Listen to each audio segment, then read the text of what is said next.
Good afternoon, everyone, and Happy New Year. I'm going to try to be a little briefer up here at the top because I've got a hard out at 1:30 where I'm going to be meeting again on some of the circumstances in Ukraine. Let me hit three topics. First, I want to give a brief report from my trip to the Middle East. I led a bipartisan codel of Intelligence Committee members. We visited Saudi Arabia, we visited Jordan, and we visited Israel. Top line, I'd never spent any time, real time, in Saudi Arabia before, so I went with real interest on whether some of the reported changes that were taking place in Saudi society were real or not. And I have to tell you, I was impressed. This is a nation state where, as recently as 5 or 6 years ago, you couldn't go into a restaurant that was not segregated: men, women, families, foreigners, in different sections. This is a country now that's where men and women are active. There's a lot of women that are uncovered. They're up to about 40% of the workforce being women. Enormous amount of development, and I believe, obviously, Saudi Arabia is interested in a defense treaty with the United States. There's a lot of questions that would have to be answered on that. There are also still a great deal of interest in normalization of relations with Israel. But again, that kind of normalization, or building upon the already existing relations between Israel and those nations that they've signed the so-called Abraham Accords on, Sunni nations who I think as a group are obviously concerned about Iran and its proxies around the region. But that kind of development is not going to take place until we can find a way to put an end to the level of violence in Gaza. In meeting with the Israeli leadership, including the Israeli Prime Minister, we uniformly pressed the Israelis to go ahead and provide the tax revenues that they have collected from Palestinians, allow those tax revenues to actually go to the Palestinian Authority to, in one way, pay the Palestinian security services, because it is those security services that are still working with the Israelis to make sure that the West Bank doesn't explode. It's remarkable to me in many ways that those security services are still going to work. I was hopeful coming out of our session, and with Secretary Blinken traveling to the region, that we would have had an announcement by now that policy change would have been made. It hasn't. I'm disappointed. We also urged the Israelis to get more humanitarian aid into Gaza. Literally, you've got 90% of the people have been displaced. We've got to get humanitarian aid into those individuals. There's got to be a future for a two-state solution. But at the same time, let me be clear, as I was at the beginning of this conflict in the immediate aftermath of October 7th. Hamas is a brutal terrorist organization that has reiterated that if it's allowed to rebuild, it will do another October 7th. And I saw the videos here, I saw them again in Israel, of the absolute brutality of these terrorists. But eliminating the Hamas senior leadership and taking them out of governing, which is a legitimate goal Israel has in terms of self-defense, but that does not extend to a level of casualty rate that now has passed 23,000 in Gaza. And we implore to the Israelis that with growing concerns in America in terms of support for Israel, particularly amongst younger generation, and the fact of any potential for a long-term peace, or particularly a long-term peace in terms of aligning against the Iranian-backed proxies, whether it be Hezbollah or Hamas, or whether it be the Houthis down out of Yemen, or some of the Shia-backed groups attacking our troops in Iraq. That kind of future collaboration is not going to happen until the level of violence goes down. Now, I think there are many in the Israeli government and security services that understand that, but they're a messy democracy just as we are a messy democracy at times, and this is an area that I'm hopeful long term, but I'm extraordinarily concerned short term in the next 30, 60, 90 days. Next subject is government funding. It appears that we will have to move to, again, some kind of short-term extension, which, let me assure you, is bad for Virginia taxpayers, bad particularly for our men and women in the military, bad for ship repair. But the alternative of shutting down government is stupidity on steroids. And no state is hurt more by a government shutdown than Virginia.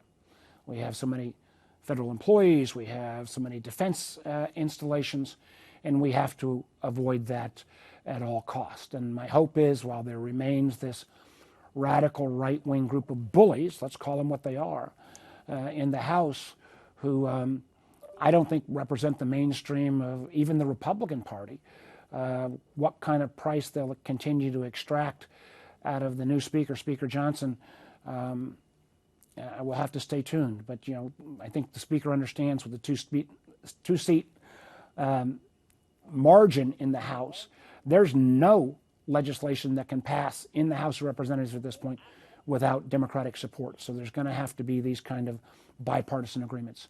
And I want to make one other comment. I know the conversations on the border are getting very, very close. The border is a mess.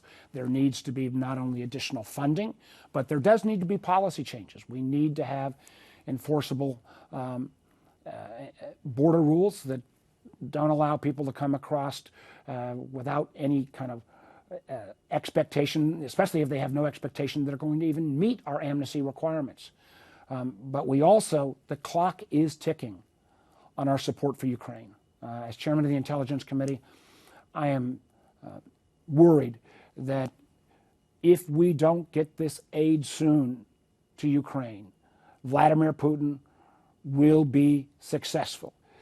Even if there was some level of negotiated settlement, he will have all of the cards and Ukraine will have no leverage. Matter of fact, it's even gotten worse since before the holidays, because you have Viktor Orban, who is the Hungarian prime minister, who is very much at least indirectly in the pocket of Putin, who's holding up the European aid.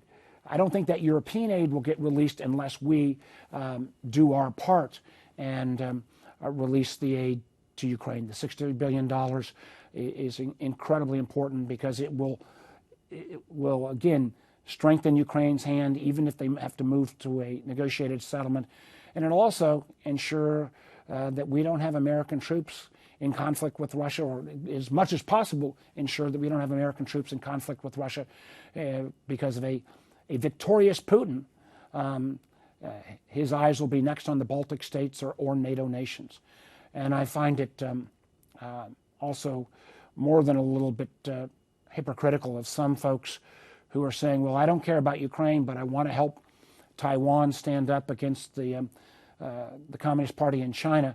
And the Taiwanese elections are Saturday, and we have to be if the leading entity wins, there may be pushback from China because the leading entity political party in Taiwan is more is wary of the PRC.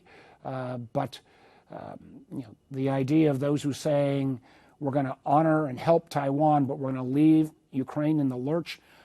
If I was a Taiwanese leader, I wouldn't take that commitment if America leaves its other allies behind, particularly in an area where we had such unity in the past. 90+ senators voting for Ukraine aid in past developments. Final point, so much for me being brief.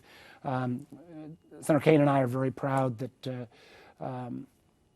Biden administration has put forward for nomination Yasmin Yoon for a seat in the Western District of Virginia. She is a first-generation American immigrant, has Korean heritage.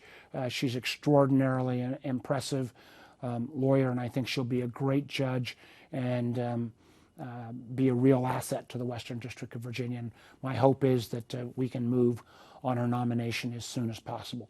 So with that, I think, Laura, can I turn it back over to you and start taking questions? Senator, our first question will be Mitchell Miller with WTOP. Hi, Senator. Welcome to 2024. Thanks for joining us. My question related to the government shutdown. I know you don't want a short-term spending plan, at least to go very long. Are you in agreement with those who have said it should go roughly into March, something to just kind of get over this next couple of tranches and then move on? Short answer is yes. I'll leave it to the appropriators in terms of the exact date. I don't think it should go beyond March. The fact is, even when you have the top line number, as you then break that down into subcommittee of jurisdiction, you've still got lots of fights that have to take place because of different spending priorities, and that's a fair part of the process. So let's allow that time to happen, and we should take record and note, though, of those members who are willing to, even though the new speaker has reaffirmed the deal that the previous speaker made, if there's this group of bully hostage takers suddenly say, let's go ahead and take down the government, I hope Virginians remember who were in that crew. Senator, our next question is Margaret Barthel with WAMU. Yeah, hi, Senator. I would like to ask you about the impact of these kind of continuing shutdown sort of threats on the Virginia workforce, and particularly, the federal workforce, of course. Competition for employees these days is difficult, and I wonder if you are concerned about how even the threat of this kind of brinksmanship, like what that does to the federal workforce. Okay, well, anytime we even get close to a shutdown, it's a mess.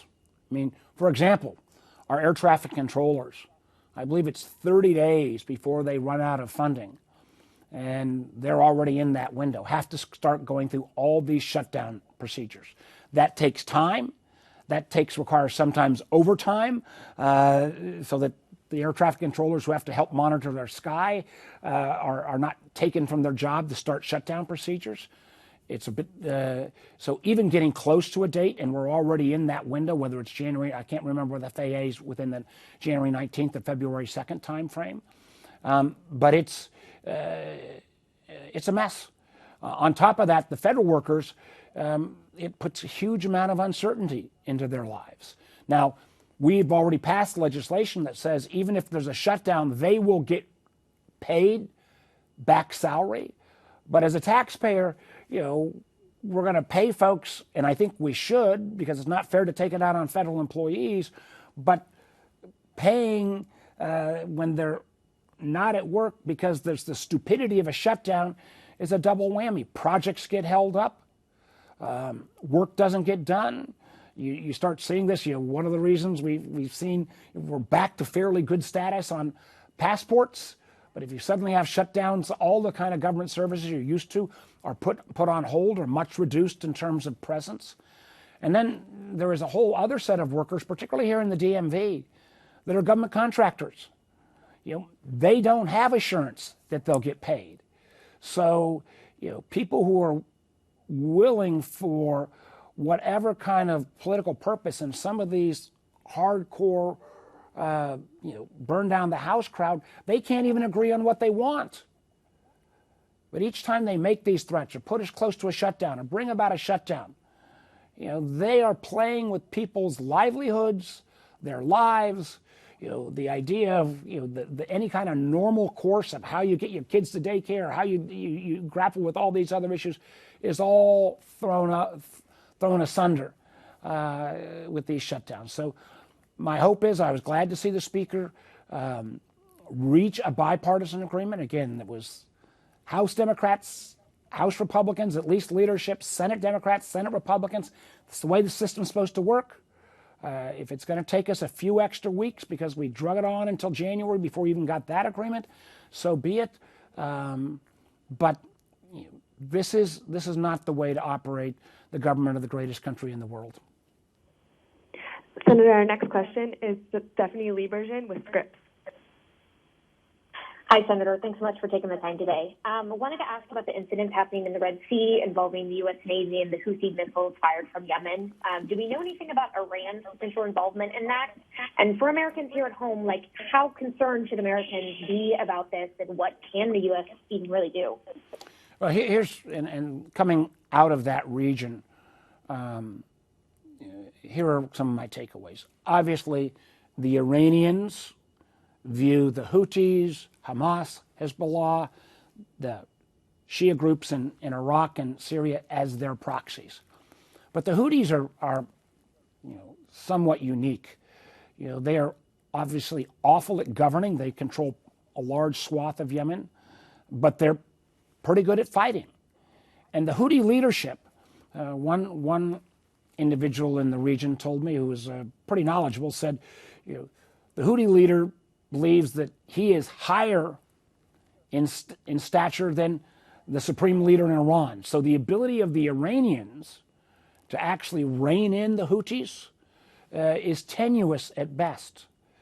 And the fact that the Houthis could end up, and they already are affecting global shipping, anything that goes through the Red Sea, that goes through the Suez Canal, as major shipping lines like Maersk are starting to say we're going to go all the way around, all around Africa to get product. That adds time, it adds costs.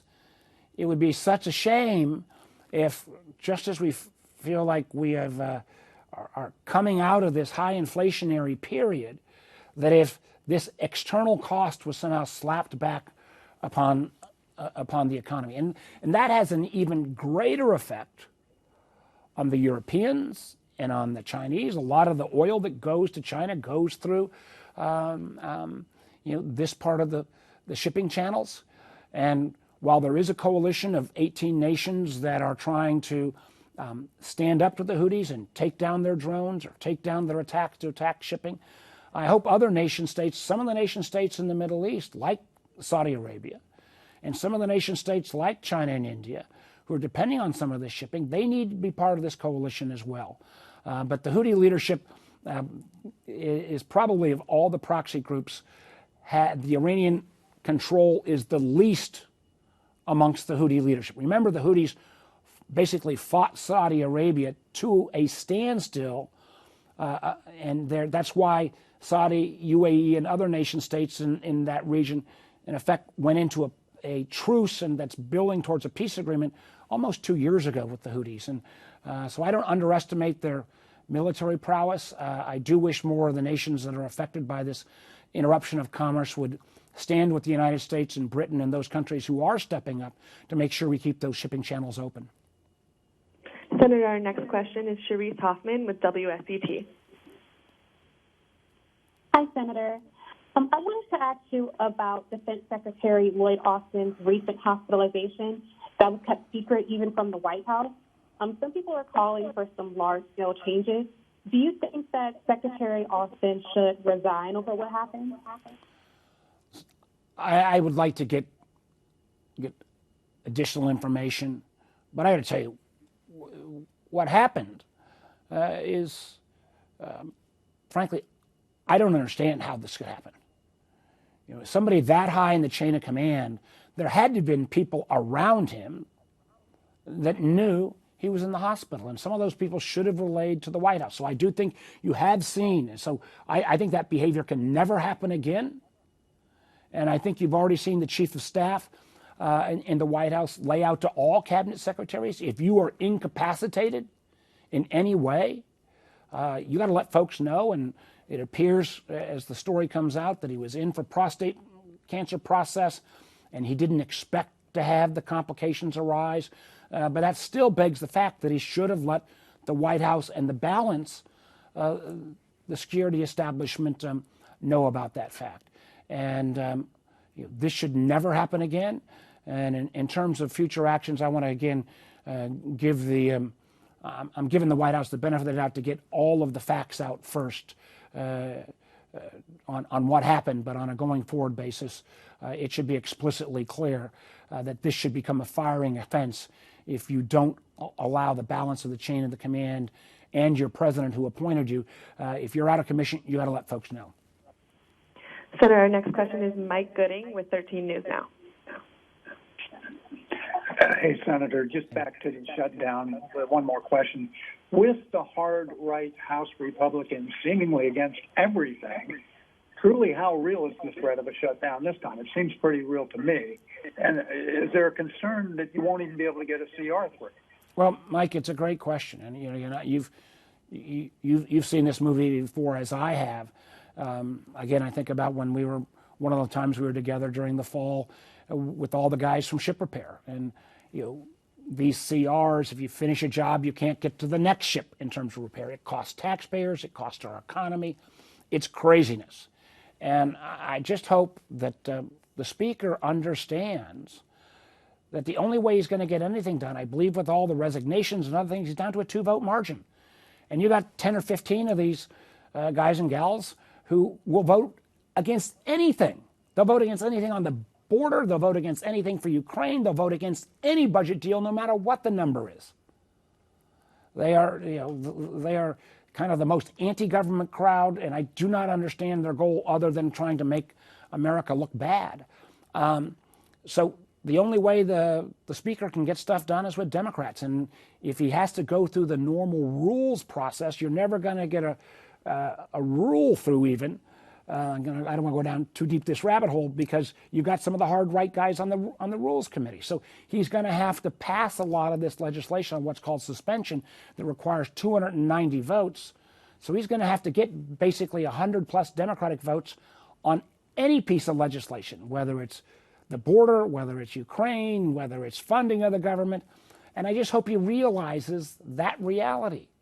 It's one thing to sit in the cheap sheets and take pot shots and complain and moan, but Mr. Johnson is now in a leadership role. Third in line of succession after the vice president, or maybe even second in line of succession after the vice president. With that responsibility, with that leadership comes responsibility, and I hope he realizes and can do the math. Senator, our next question is Michael Martz with the Richmond Times-Dispatch. And I'm not trying to. I've got about 5 minutes left. So I'm sorry, Michael. Hey. Yeah, real quick one on the shutdown.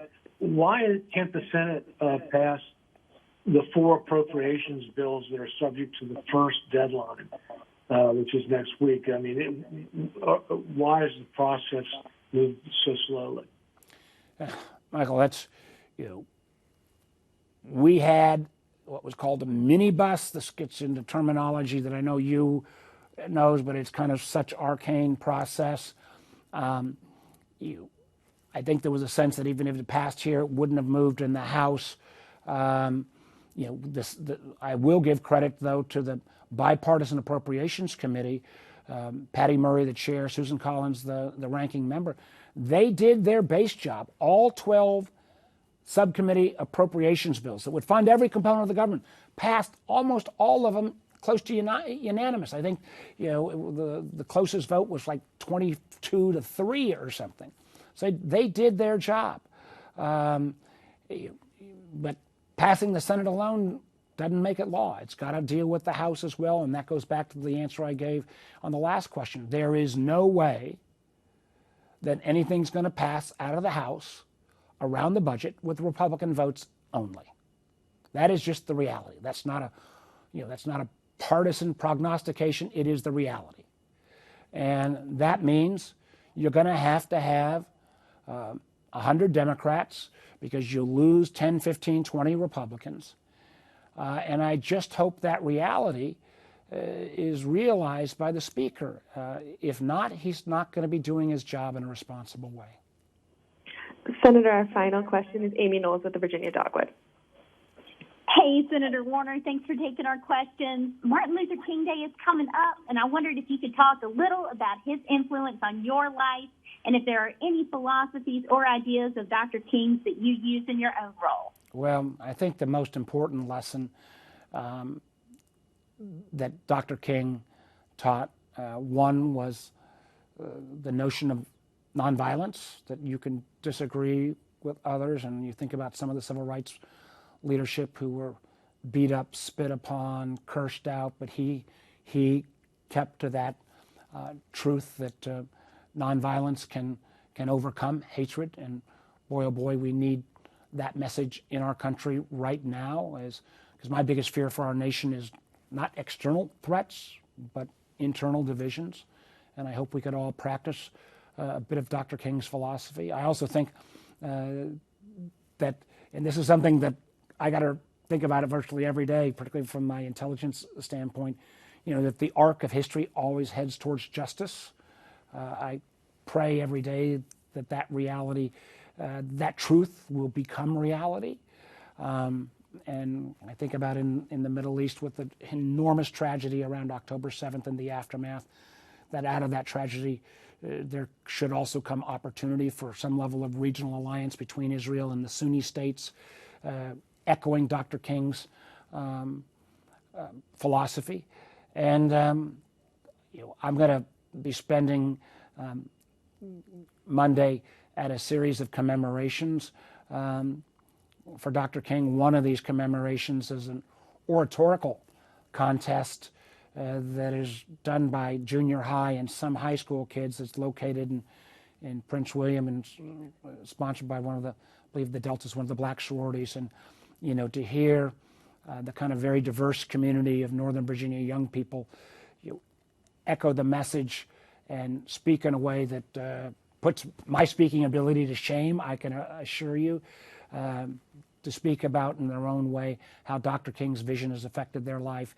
It's one of those events that, frankly, gives me the energy, commitment, and drive to come back to my day job here in the Senate when we reconvene next Tuesday, and keep fighting for the kind of moral justice that Dr. King represented in so many ways in his life. Thank you, Amy, for that question. And thanks all very much, everybody. I know nobody got to the Ukraine issues, but it's, this is I cannot think of a more important historic moment than these coming weeks of whether the United States will honor its commitment to the democracy of Ukraine with all its flaws against the authoritarian natures of Putin. And if our failure to honor that commitment, the ramifications that will have in Taiwan and with China, the ramifications that will have for those in the Middle East who look to America still for leadership, those nations, emerging nations in South America and Africa. This is something that is so important, and we should not lose sight that the witching hour is upon us. The amount of operations that will shut down if we don't get this aid out soon could be catastrophic. Thanks, everybody.